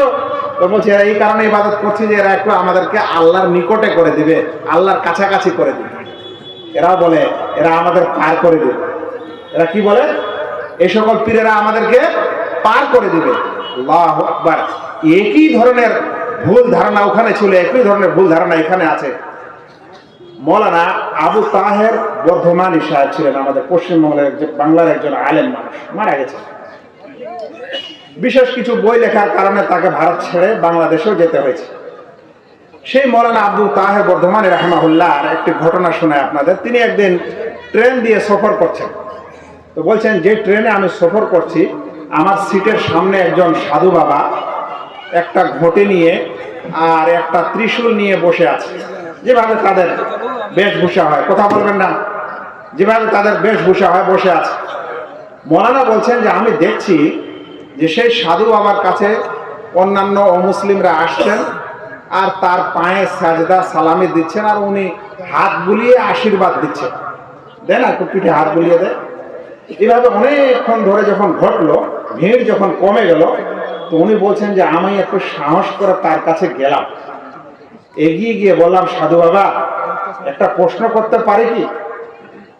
তো উনি বলছেন হ্যাঁ তো না, মাথায় ভাবে হাইলে ওঠে, মানে হ্যাঁ করতে পারে। যখন হ্যাঁ বলল তখন মৌলানা বলছেন যে আমি সাহস করে বললাম যে আচ্ছা বলেন তো সাধু বাবা, এই যে মান সম্মান কথাটি আছে, এই মান সম্মান আসলে পাওয়ার হকদার অধিকার কে রাখে পৃথিবীতে? মানে মান সম্মান আমরা যে দিই, ভক্তি শ্রদ্ধা যে দিই, এটা আসলে পাওয়ার অধিকার কে রাখে? তো আবার তিনি কথা না বলে বলছেন তর্জনী উপরে করে বলছেন উনি। তর্জন উপরে করে কি বলছেন? উনি মানে ঈশ্বর ভগবান। এখানে দুটি কথা বুঝার আছে। ও মুসলিমরাও বিশ্বাস করে আল্লাহ রাব্বুল আলামিন উপরে আছেন, এটাকে বলা হয় ফিতরাত, এটাকে বলা হয় নেচার। কোরআনে আল্লাহ তাআলা বলছেন যে আল্লাহ তাআলা আকাশ এবং জমিনকে 6 দিনে সৃষ্টি করার পর আরশের উপরে সমুন্নত হয়েছেন। এই 7 আকাশের উপরে আছে। আমাদের আজকাল এখনো মুসলমানদের জিজ্ঞাসা করলে বলে আল্লাহ সব স্থানে আছে। আজীব ব্যাপার। কিন্তু এই সাধু বাবা তাদের নিজে, ওরাও বলে সব স্থানে আছে, কিন্তু আঙ্গুল দেখানোর সময় উপরে তুলে দিয়ে বলছে উনি। মৌলানা সাহেব বলছেন আচ্ছা তাহলে সবচেয়ে বেশি ভক্তি ও শ্রদ্ধার অধিকারী যদি উনি হন তা আপনি নিলেন কেন? সঙ্গত প্রশ্ন যে তাহলে এটা আপনি কেন নিলেন? উনাকে নিতে দিতেন। তখন সাধু বাবা এবার মুখ খুলে বলছে নির্বোধ কথাকার, আমি নিলাম কোথায়? এটা তো আমি উনার কাছে পৌঁছে দিলাম, এদেরটা নিয়ে আমি উনার কাছে পৌঁছে দিলাম, মানে আমি হলাম ওসিলা, আমি মাধ্যম। আমি এদেরগুলা নিয়ে কার কাছে পৌঁছাচ্ছি? ওই ভগবানের কাছে পৌঁছে দিচ্ছি। মৌলানা সাহেব বলছেন আচ্ছা তাহলে আপনার উনি কি এগুলো নিতে সক্ষম না যে আপনার দরকার হয়েছে? কথাটা বুঝলেন? যে আপনার উনি ভগবান তাহলে এত দুর্বল যে এই সকল লোকের শ্রদ্ধা ভক্তি এগুলা সে ডাইরেক্ট নিতে পারে না, আপনার দরকার হয়েছে। তখন সে চুপ হয়ে গেছে, আর কথা বলে না। আমি যদি আপনাকে জিজ্ঞাসা করি, আপনারা সকল মুসলিমরা যারা পীর বাবাদেরকে ওসিলা বানিয়েছেন, আল্লাহকে আপনারা অক্ষম বানিয়েছেন, আল্লাহ আপনাদের এই নামাজ রোজা হজ যাকাত নিতে পারেন না, ওই জন্য আপনাদের ওসিলা লেগেছে, যেরকম ওই সাধু বাবাকে তারা ধরেছে। কোথায় আছেন আপনি? কখন মাথা খুলবে? বিবেকে নাড়া দিবে কখন? যে সকল আকীদা ও বিশ্বাস হুবহু মুসলিমদের কাছে পাওয়া যায় সেগুলো আপনার মাঝে আছে, আপনি বলছেন আমি শিরক করি না। এটা সবচেয়ে বড় শিরক যে একজন মানুষ কোনো মানুষকে, নিজের মতো মানুষকে সে ওসিলা বলবে আর আখিরাতে পার হওয়ার জন্য তাকে ধরবে। আমাকে দুঃখ লাগে কিন্তু বলতে আমি বাধ্য। এই সকল মানুষেরা সারা জীবন আকাম চুকাম করে, গুনাহ ও পাপ করে, শেষ পর্যন্ত বুদ্ধি বানায় যে নিজে যা আমল করেছি তাতে তো আখেরাতে পার হওয়া অসম্ভব, এই সময় একটা পীর ধরি আর তো পীরের কাঁধে পা রেখে জান্নাতে চলে যাব। এই হয়েছে সবারই কথা। কেউ নিজে নিজে আমল করতে চায়, মনে করছে ও আমাকে পার করবে। আস্তাগফিরুল্লাহ। কিয়ামতের দিনে লা ইউকাল্লিমু ইয়াওমাইযিন ইল্লা রাসূল, আল্লাহ তাআলা কোরআনে বলে, হাদিসে স্পষ্ট ভাবে বলে দিয়েছেন, ওই কিয়ামতের ময়দানে রাসূলরা ছাড়া কেউ কথা বলবে না। আপনার পীরের কথা আপনি নিয়ে এসেছেন, কি আপনাদের নির্বোধ এবং মানে জ্ঞানের কিছুই কি নাই মাথায়, কিছুই কি শেষ, সব শেষ হয়ে গেছে। আল্লাহ মাফ করো আপনাদের বুঝা। যদি শুনছেন তাহলে আমার মনে হয় বুঝতে আপনাদের কোনো অসুবিধা নেই। এই যে একটা ধারণা আপনারা রেখেছেন বা যারা রেখেছে যে পীরের মাধ্যমে আল্লাহ তাআলা ইবাদত দিবে, পীর ছাড়া আমাদের কিছু কবুল হবে না, আমরা নগণ্য বান্দা, এই জন্য এই নেক বান্দাদের মাধ্যমে যেতে হবে। আমি আপনাদেরকে খুব সহজ করে 2-3টি কোরআনের আয়াত বলছি, খুব সহজ, যেটা আপনারা জানেন, ওইগুলো নিয়ে এসেছি আমি, কঠিনগুলো আনিনি, কারণ বুঝাতে হবে। আল্লাহ বলছেন, ইন্নাল্লাযীনা আমানু ওয়া আমিলুস সালিহাত কানাত লাহুম জান্নাতুল ফিরদাউস নুজুলা। যারা ঈমান এনেছে এবং সৎ কাজ করেছে, মানে নেকির কাজ করেছে, তার জন্য জান্নাতুল ফিরদাউস রয়েছে মেহমান স্বরূপ। আচ্ছা বলেন তো, কোথায় আল্লাহ বললেন যারা ঈমান এনেছে, সৎ কাজ করেছে আর একটা পীর ধরেছে? আছে? আছে ভাই, আছে। ডেইলি সূরা ফাতিহা পড়েন, ইহদিনাস সিরাতাল মুস্তাকিম, হে আল্লাহ আমাদেরকে সৎ পথে চালাও। কেন আল্লাহ তাআলা বললেন না, হে আল্লাহ আমাদের সৎ পথে চালাও পীরদের মাধ্যমে? বললো? তাহলে আপনার এই মাধ্যমটা কোথা থেকে ঢুকালেন? এই মাধ্যমটা ঢুকালেন কেন আপনারা বান্দার এবং আল্লাহর মাঝে? আল্লাহ তাআলা কোরআনে বলেছেন, ওয়া ক্বালা রাব্বুকুম উদউনি আস্তাজিব লাকুম, তোমাদের রব বলেন যে তোমরা আমার কাছে দোয়া করো, আমি তোমাদের দোয়া কবুল করব। আল্লাহ তো এটা বলছেন না, তোমরা আমার কাছে দোয়া করো, অমুকের হয়ে অমুকের মাধ্যমে দোয়া করো, এটা বললেন? তাহলে ফের মাধ্যম কথা কেন ঢুকালেন? এই যে জিনিসগুলো মগজ ধলাই করেছে সমাজকে, আর এদিকে কোরআন হাদিসে এক ধরনের আছে, সেই জিনিসটা বুঝার মানুষ চিন্তা করে না, সেই জন্য এই ফাঁদে পড়ে আছে। এবং এখনো এই যুগেও যদি মানুষ পড়ে থাকে তাহলে আর কিছু করার নেই। আল্লাহু আকবার। কোথাও আল্লাহ বলেননি যে তোমরা মাধ্যম ধরে আসো। ভাই, যেটা ওসিলা কোরআনে ধরতে বলা হয়েছে তার মানে হলো নেক আমল। ওই যে বলছিলাম, পুলসেরাত পার হলে নেক আমল ছাড়া অন্য কিছু আপনার কাজে দিবে না। আল্লাহর কাছে পার হওয়ার জন্য আপনার নেক আমল ছাড়া অন্য কিছু কাজে দিবে না। সেটাই আপনাকে যতখানে নিয়ে যাবে এবং আল্লাহ তাআলার রহমত তারপরে, এর সাথে সাথে আল্লাহ তাআলার রহমত, এই দুটি আপনাকে পার করতে পারে, অন্য কিছু না। আমি শরীরটা ভালো লাগছে না, কথা অনেক ছিল, কিন্তু আর 10 মিনিট আপনাদের মাঝে আছি। একটা আর মাসলা বুঝিয়ে দিই, দেওয়ার পর কথা শেষ করি। আমি খুব ভাইটাল দুটি জিনিস বুঝালাম, একটা হলো দোয়া প্রার্থনার মাধ্যমে শিরক হওয়া, দ্বিতীয়টা হলো মাধ্যম ধরার মাধ্যমে শিরক হওয়া। এবার একটা আর জিনিস বুঝাই আপনাদের। একটি ইবাদত আছে আমরা সকলে করি, বছরে একবার করে, সেটা হলো কুরবানি করা, তাই না? নাকি ভাই? আল্লাহ তাআলা কুরবানি করতে বলছেন, ফাসাল্লি লিরাব্বিকা ওয়ানহার, তোমাদের রবের জন্য নামাজ আদায় করো এবং তার জন্য কুরবানি করো। তাহলে আল্লাহর জন্য কুরবানি হবে, কিন্তু আল্লাহ ছাড়া যদি অন্যের জন্য কুরবানি হয় তাহলে সেটাকে কি বলা হবে? সোজা কথা, আল্লাহ ছাড়া অন্যের ইবাদত করা শিরক, আল্লাহ ছাড়া অন্যের জন্য কুরবানি করা হচ্ছে শিরক। এবার যদি আমি বলি যে আপনারা যত দরগাহে হাঁস আর মুরগি আর গরু ছাগল জবাই করেন সেগুলো সব শিরক, তাহলে বলবেন না এটা শিরক না, ইত্যাদি কথা বলবে। একটা কথা বুঝাই, দেখেন, আচ্ছা কুরবানির দিনে যদি আপনি একটা আস্ত জবাই করা গরু কিংবা খাসি বাড়িতে নিয়ে আসেন, জবাই কেউ করেছে অন্য জায়গায়, কাছে কষাইরা জবাই করা গরুটাকে 10,000 বা 20,000 বা 50,000 টাকা দিয়ে কিনে আনলেন, বাড়িতে এনে বলছেন এটা আমার কুরবানি হবে? উদাহরণটা কিন্তু আপনাদের কাছে অনেক নতুন লাগবে, কিন্তু ভালো করে বুঝে নেব। এই যে এমনি নিয়ে আসেনি আমি, এটা কুরবানির দিনে একটা জবাই করা গরু, সমস্ত যতগুলো মানে কুরবানির গুণাগুণ থাকা চাই সবগুলো আছে ওই গরুর মধ্যে, কিন্তু জবাই করেছে কেউ অন্য জায়গায়, ওইটা বাড়িতে আপনি কিনে নিয়ে আসেন, বলছেন এটা আমার কুরবানি। কিংবা একটা খাসি, এভাবে এটা কুরবানি হবে? এখনো কিছু মানুষ বুঝছেন এটা কুরবানি হবে না। কেন জানেন? এখানে যে জবাই করা হয়েছে, জবাই করার সময় কুরবানির দিনে আল্লাহর জন্য রক্ত দেওয়া কাম্য, আল্লাহর উদ্দেশ্যে রক্ত প্রবাহ করতে হবে, এটা কুরবানির উদ্দেশ্য। আর এই রক্ত প্রবাহের মাধ্যমে আল্লাহকে সন্তুষ্টি করা, এই জন্য অন্য জায়গায় রক্ত প্রবাহ হয়েছে বলে আপনি বাড়িতে সেটা আস্ত গোটাটা নিয়ে আসলেও কুরবানি হবে না। আচ্ছা, এটা আপনি বুঝলেন। একটি কথা আরো বলি, যেটা কুরবানি হবে না আল্লাহর সন্তুষ্টির জন্য, ওখানে রক্ত প্রবাহটা হবে আসল, গোস্ত খাওয়াটা আসল নয়। সেই জন্য আপনি যদি কুরবানি আল্লাহর রাস্তায় করে দেন আর আপনি যদি একটু গোস্ত না খান, তো আপনার কুরবানি হয়ে যাবে। কিন্তু যতগুলা দুনিয়াতে গোস্ত খাওয়া জবাই আছে, সেটাতে গোস্তটা খাওয়া আসল, রক্তটা যা প্রবাহ করা আসল নয়। ওই জন্য আপনি বাড়িতে মেহমানের জন্য যতগুলা গরু ছাগলের গোস্ত নিয়ে আসেন, রক্ত আনার দরকার আছে কি? বাড়িতে জবাই করার দরকার আছে কি? যেখানে মন সেখানে জবাই হোক, শরীর নিয়মে জবাই হয়েছে, বাড়িতে নিয়ে আসেন, মেহমানকে খাওয়ান, অলিমা করেন, আকিকা অলিমা করেন, নিজে খান, ইত্যাদি ব্যবসা বাণিজ্য করেন। রক্ত প্রবাহটা আসল না, ওখানে কি গোস্তটা আসল। আর কুরবানির সময় কি আসল? রক্ত প্রবাহটা আসল, গোস্তটা আসল নয়। এবার আমি আপনাদের আল্লাহর ওয়াস্তে একটা প্রশ্ন করি, আর এই প্রশ্নটা মাথায় রাখবেন।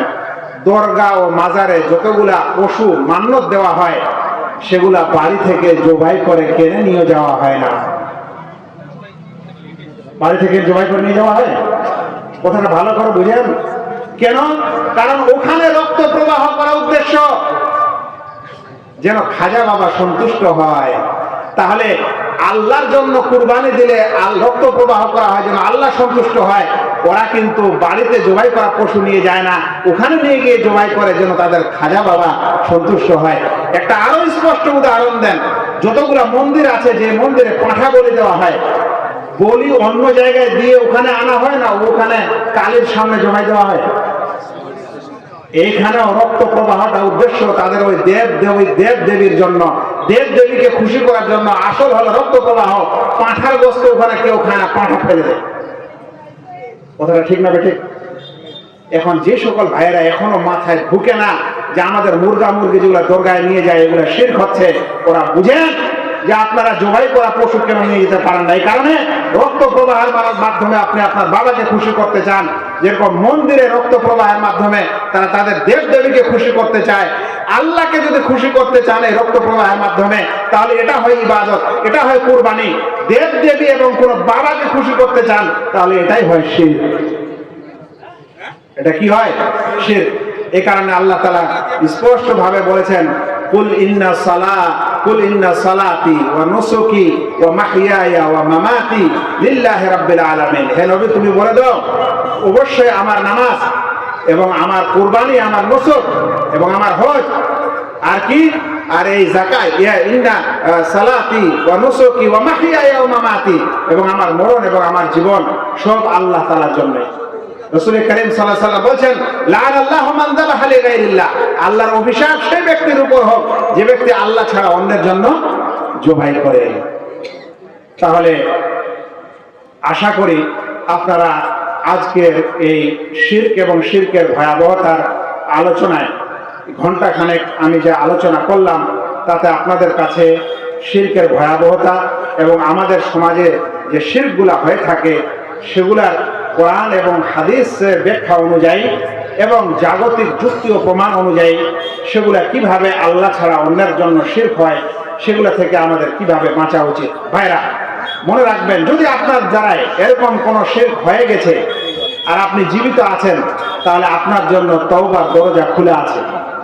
আপনি এখনই এটা তওবা করবেন, আল্লাহর কাছে অনুতপ্ত হবেন এবং আল্লাহকে বলবেন, আল্লাহ, আমার দ্বারা এই ভুলটা হয়েছে, আমি জানতাম না, বা আমার সমাজ করতো তাই আমি করে ফেলেছি। আল্লাহ, জীবনে ভবিষ্যতে আর আমি করবো না, আজ থেকে তওবা করছি এবং আজ থেকে আমি তাওহীদের উপর থাকবো। ইনশাআল্লাহ আল্লাহ তাআলা আপনাকে ক্ষমা করবেন। কিন্তু জানার পরেও শোনার পরেও যদি মানুষ এগুলা করতেই থাকে, তাহলে ইন্নাল্লাহা লা ইয়াগফিরু আন ইউশরাকা বিহি, আল্লাহ তাআলা ক্ষমা করবেন না যে তার সাথে শিরক করবে। এছাড়া ছোট অপরাধ হলে আল্লাহ রাব্বুল আলামিন তা ক্ষমা করে দিবেন। আমি আমার আলোচনা এখানে শেষ করলাম। যদি আপনাদের কারো প্রশ্ন থাকে দুই একটা প্রশ্ন করতে পারেন, না হলে আমি আমার আলোচনা এখানে শেষ করব। বিশেষ কিছু ক্লান্তর কারণে আলোচনা আমাকে একটু আগে শেষ করতে হবে।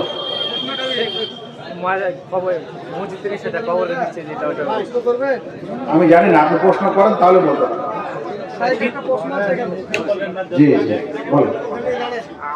আমরা আছি হয়তো 2 জন আর আপনারা আছেন 5 জন, 7 জনের কুরবানি, কিন্তু আপনার পাড়াতে আমি করে নিয়ে আসলাম। কি করে নিয়ে আসলেন?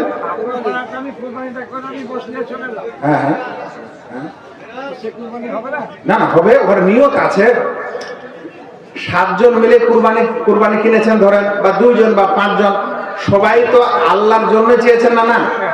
হ্যাঁ, কিন্তু আপনি যদি ওখানে হাজির না থাকেন তো আপনার পক্ষে যে মানুষটা গেছে গেলেই হয়ে গেল, কিংবা আপনি অনুমতিটা দিয়েছেন তাহলেই হয়ে গেল। বলছিলাম যে মসজিদের ভেতরে কি সূত্র চলে?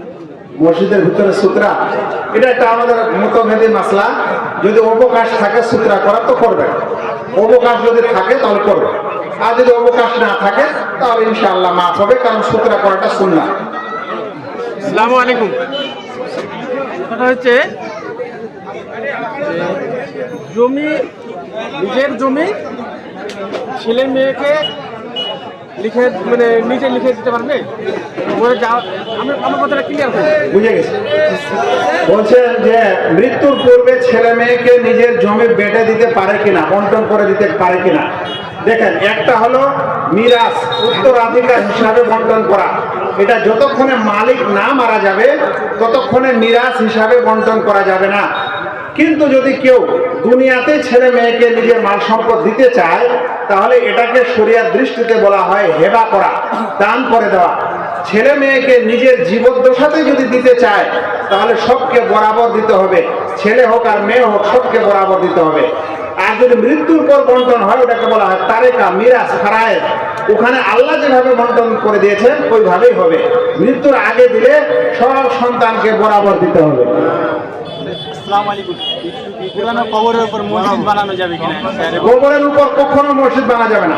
রাসূল করিম সাল্লাল্লাহু আলাইহি ওয়াসাল্লাম স্পষ্ট ভাবে বলেছেন সহিহ মুসলিমে যে লান আল্লাহুল ইয়াহুদা ওয়ান নাসারা, আল্লাহ তাআলা ইহুদি এবং খ্রিস্টানদের উপর অভিশাপ করুন, ইত্তাখাযু কবর আম্বিয়াহিম মাসাজিদ, তারা তাদের নবীদের কবরগুলোকে মসজিদে পরিণত করেছে। এখন কেউ যদি নবীর কবরকে মসজিদ বানায় তাও নিষেধ, আর গ্রামের নেক মানুষের বানায় তাও নিষেধ, কোন মুসলমানের বানায় তাও নিষেধ, কোন অমুসলিমের বানায় তাও নিষেধ। আসসালামু আলাইকুম। আমার একটি ছোট্ট, আপনার সব কথাতে আমি সন্তুষ্ট, কিন্তু ওসিলা শব্দটা যেমন আল্লাহর রাসূল পাকের ওসিলাটাও বলা যাবে না?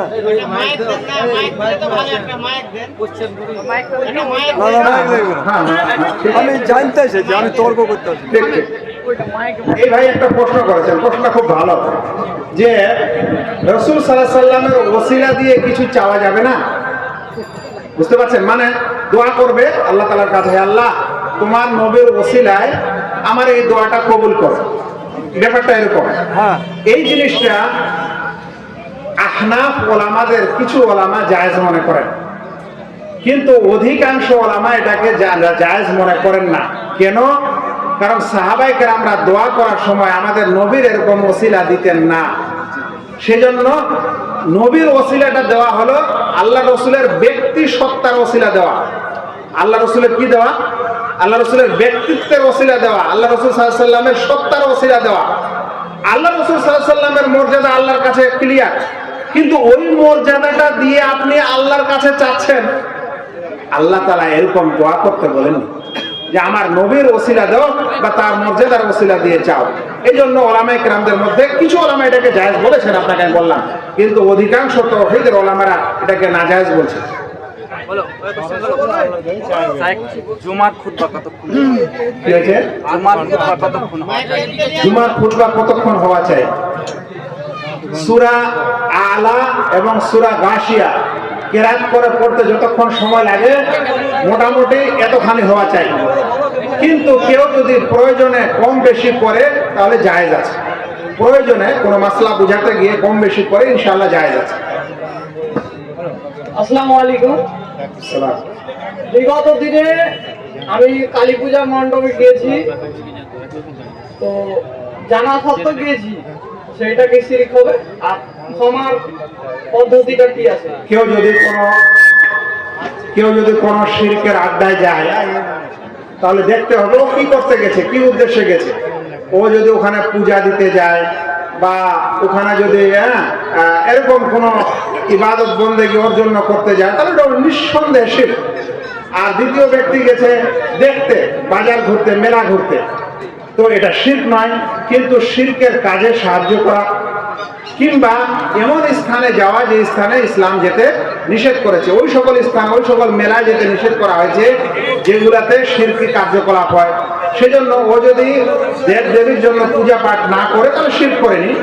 দেখতে গেছে, ঘুরে এসেছে, তাহলে গুনাহ করেছে, ভবিষ্যতে আর যাবে না। সাইড একটা করছে যে আসসালামু আলাইকুম।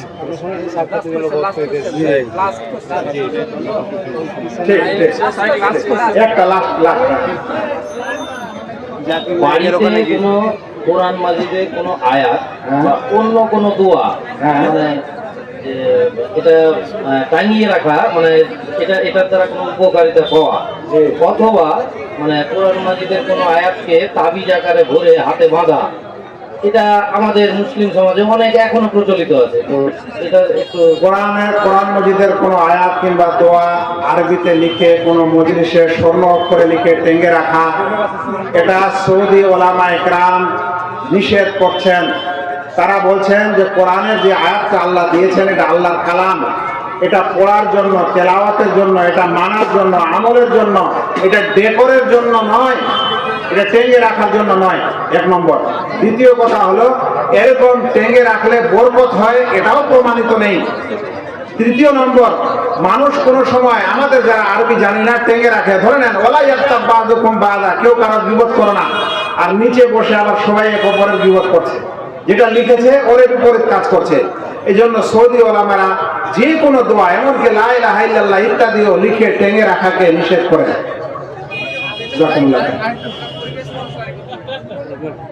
বলছি এর আগের বক্তা যিনি বললেন যে খুতবা চলাকালীন যে রাসূল সাল্লাল্লাহু আলাইহি সাল্লামের আসলে পরে সাল্লাল্লাহু আলাইহি সাল্লাম বলতে হবে, এটা কি আযানের ক্ষেত্রেও আশহাদু আন্না মুহাম্মাদুর রাসূলুল্লাহ? আমি জানি না কে বলেছেন, যেটা উনি বলেছেন ওনার কাছে বিশ্লেষণটা চাইলে ভালো হয়। আজানের সময় রাসূল সাল্লাল্লাহু আলাইহি সাল্লামের প্রতি দরুদ পাঠ করতে হবে আজান শেষ হওয়ার পর, আজানের জবাব দিবেন, তারপরে তখন দরুদ পাঠ করবেন। মাঝে সাল্লাল্লাহু আলাইহি সাল্লাম বলা যাবে না, এটা প্রমাণিত নেই আজানের সময়।